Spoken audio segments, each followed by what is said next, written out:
Oi, gente, tudo bem com vocês? Meu nome é Ana Paula e hoje eu estou aqui para gravar mais um vídeo de bate-papo para este canal.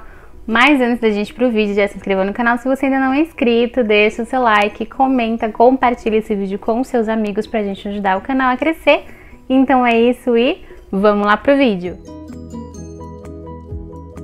Bom, gente, hoje eu vim bater um papo com vocês sobre um assunto polêmico, que é marcar os livros. Recentemente uma amiga minha, a Thaís, ela me perguntou sobre o que eu marcava tanto nos livros, por que eu marcava os livros, que ela queria entender mais ou menos como funciona esse raciocínio, por que eu marco, enfim.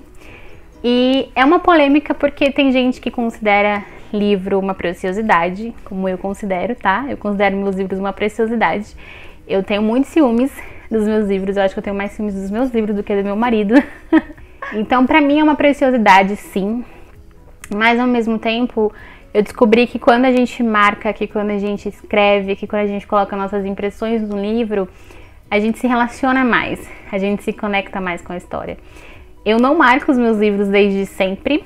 Na verdade, eu comecei a marcar meus livros depois que eu comecei o canal e que eu comecei a ler mais livros clássicos. Eu senti a necessidade de marcar algumas partes importantes para na hora de eu fazer a resenha, para na hora de eu falar sobre o livro, eu dar uma pesquisada para lembrar o nome dos personagens, o ano que se passava a história, a cidade que se passava a história, enfim, senti essa necessidade de marcar algumas informações importantes para a história, para na hora de eu fazer a resenha eu não me perder. Mas primeiro vamos falar sobre coisas que eu uso para marcar os livros. Então, logo que eu senti essa necessidade de marcar os livros, eu queria marcar, mas não queria marcar definitivo, com caneta, com marca-texto, enfim. Eu queria poder marcar, mas sem estragar o livro.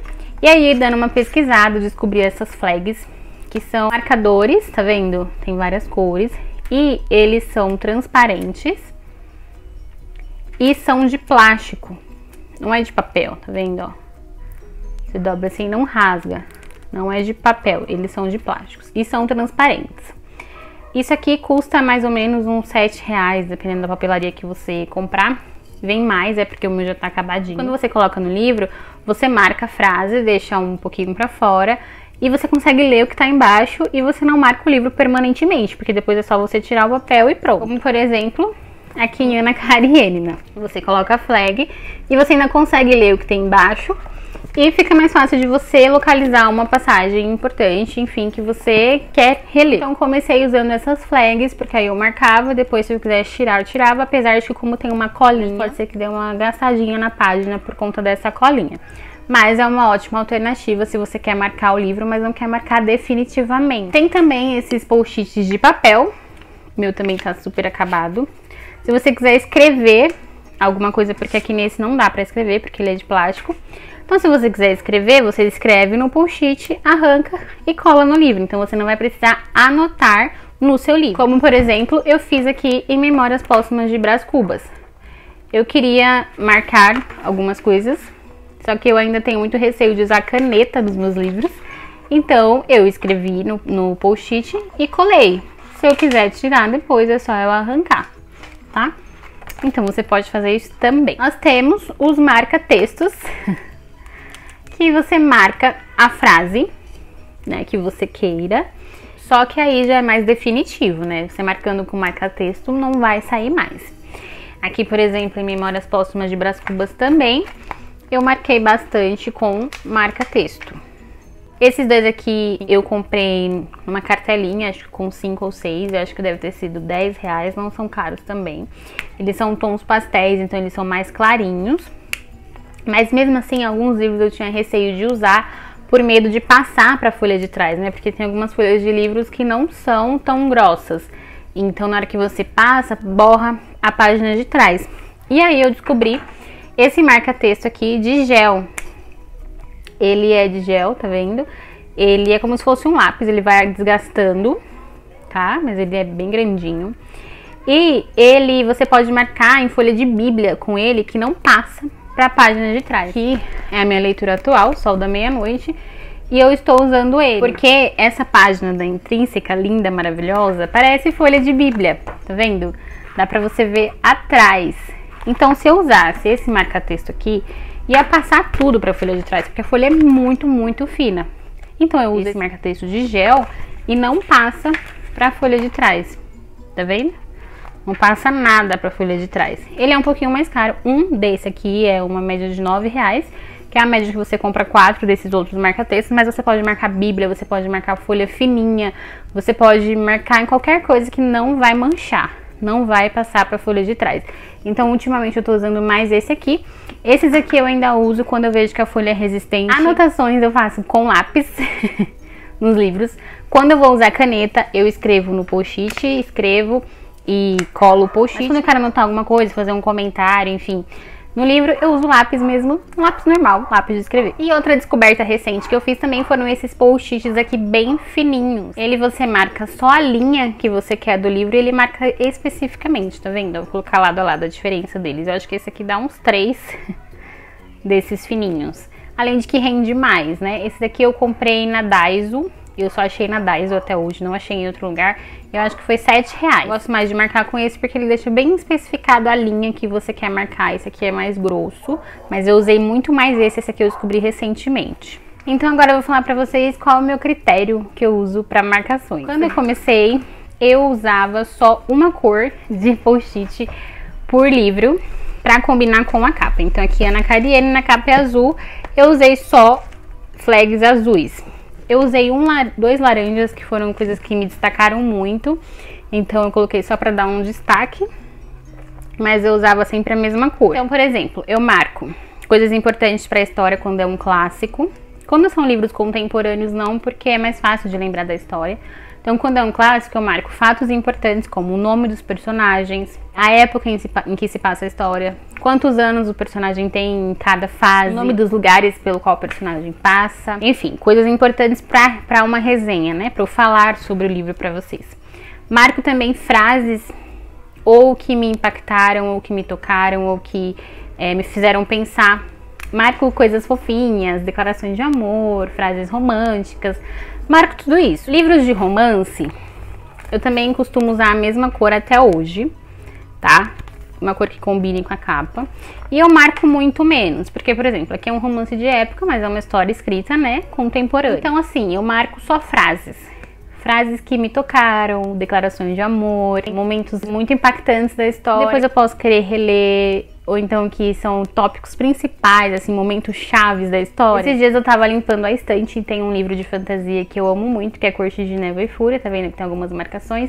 E enquanto eu tava limpando, eu fui e reli todas as marcações que eu tinha feito com post-its, porque são coisas importantes da história e que dá aquele gostinho de, aquela vontade de reler. Então eu fui reli tudo que estava marcado aqui, foi como se eu tivesse revivido a história novamente. Aqui, por exemplo, em Memórias Póstumas. Foi um livro que eu estava estudando durante a leitura. Eu fiz um curso online de literatura brasileira, então eu estava estudando.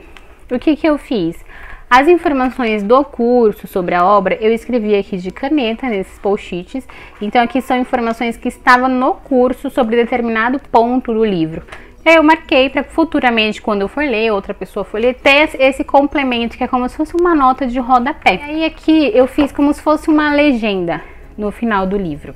Então, tudo que eu marquei com marca-texto amarelo é uma fala com o leitor. Então, é um momento que o escritor se dirige ao leitor. Tudo que eu marquei com laranja foram momentos cômicos, sarcásticos e críticos. E os outros eu marquei de azul. Então eu fiz uma pequena legenda aqui atrás. Por quê? Porque é um livro que eu estava estudando. Além de ler, eu estava estudando. Geralmente eu não faço essa legenda aqui atrás. Faço quando eu vou estudar mesmo uma obra. Outra coisa que eu faço é escrever no livro. Eu tô lendo O Sol da Meia-Noite, que é um livro super importante pra mim. É um livro que me remete a Crepúsculo, me remete ao meu amor pela leitura quando começou. Então tem um peso emocional, tem todo um carinho lendo esse livro. Então eu faço algumas coisas assim, bem adolescentes de ser, né? Por exemplo, uma parte que me tocou muito, que eu achei muito fofinha, além de eu marcar aqui com a flag, eu ainda faço o quê? Coloco coraçõezinhos. Algum momento engraçado ou divertido, eu escrevi aqui, ó, hahaha, de lápis. Então eu vou conversando com a história. Aqui pra mim é um livro, né, que é como se eu estivesse voltando na minha adolescência. Então eu vou conversando mesmo com a história e vou escrevendo de lápis. Tem um momento aqui que eu escrevi que eu queria achar. O Edward fala assim: ela era boa demais para se interessar por um vilão. Aí eu coloquei aqui, revirar de olhos. Que tipo, na hora que eu li eu fiz, me poupe, né, querido, se toca. Tem outro momento que ele fala assim: não era eu o predestinado a quem ela diria sim. Aí eu escrevi assim: sabe de nada, inocente. Então eu marquei e fiz esse comentário, porque é um livro, pra mim, que, como eu falei pra vocês, tem uma carga emocional, tem todo, né, aquele negócio de voltar no tempo. Então é meio que eu conversando mesmo com a história. Às vezes eu uso lápis pra escrever o significado de uma palavra que eu nunca vi na vida. Então se eu for reler essa história, ou se outra pessoa for pegar o livro pra ler, já não vai ter esse trabalho. Eu faço um asterisco e embaixo eu escrevo o significado da palavra. Ou como eu fiz aqui, coloco corações, carinhas felizes, carinhas tristes, converso com os personagens, porque você vai trocando, você vai se identificando, você vai conversando com o personagem e parece que fixa mais a história na sua cabeça, sabe? Parece que você grava mais aquele momento, parece que você absorve mais a leitura, porque você está conversando, sabe? Você está trocando ideias com a leitura, e quando você conversa, você fixa mais na sua cabeça. E tem o grande ícone aqui do canal de marcações, que é David Copperfield, que eu não fiz legenda. Tá vendo? E tem todas as cores de post-it. Mas eu lembro do que eu fiz. Então, por exemplo, eu sei que os laranjas são partes importantes da história, na construção da história. Então, data, nome de personagem, enfim. Eu sei que todos os rosas são momentos fofos. Eu sei que todos os vermelhos são momentos em que o vilão da história fala. Eu sei que todos os verdes são momentos em que o David Copperfield fala. Eu sei que todos os amarelos são momentos que outros personagens falam alguma coisa importante. Ou então, eu não lembro. Eu não lembro o que é o azul. Eu vou num azul, leio a frase, e aí eu vou saber por que eu marquei. Então, hoje em dia, eu já não, quando é clássico, enfim, eu já não marco mais com uma cor só. Na minha cabeça, eu penso, ó, todos os rosas vai ser para frases bonitinhas. Todos os azuis vai ser para quando o homem falar. E vou marcando. Mas você pode fazer do jeito que você quiser. Você é livre, o livro é seu. Você marca ele do jeito que você quiser. Eu acredito que você marcar, você se relacionar, você conversar com o livro, fixa mais a história, tem aquele carinho. Eu imagino, por exemplo, uma filha, um filho, enfim, outra pessoa além do livro, com as minhas anotações e ver que parte que me tocou, que frase que falou comigo. Então, assim, você tem todos esses recursos. Se você, eu não me sinto preparada para escrever no livro, escreve no post-it, cola o post-it, ou então escreve de lápis, ou então marca só com as flags. Então, se você não quiser marcar, não marca, o livro é seu. Nem todos os livros que eu leio eu marco, principalmente contemporâneo, não são todos que eu marco. Geralmente tem livro aqui que tem um post-it, porque uma frase me tocou muito, eu vou e coloco um post-it. Eu acho que é legal você se conectar com a história, é fácil para quando você quiser revisitar alguns momentos. Enfim, então é assim que eu marco, esses são os materiais que eu uso. Aqui não tem nada caro, inacessível, que você não consiga ter. É uma experiência de leitura, é um momento de lazer, é um momento seu, entre você e o seu livro. E faz aquilo que você se sente confortável. Então é isso, gente. Esse foi o vídeo de hoje, espero que vocês tenham gostado. Um beijo grande pra vocês e até o próximo vídeo.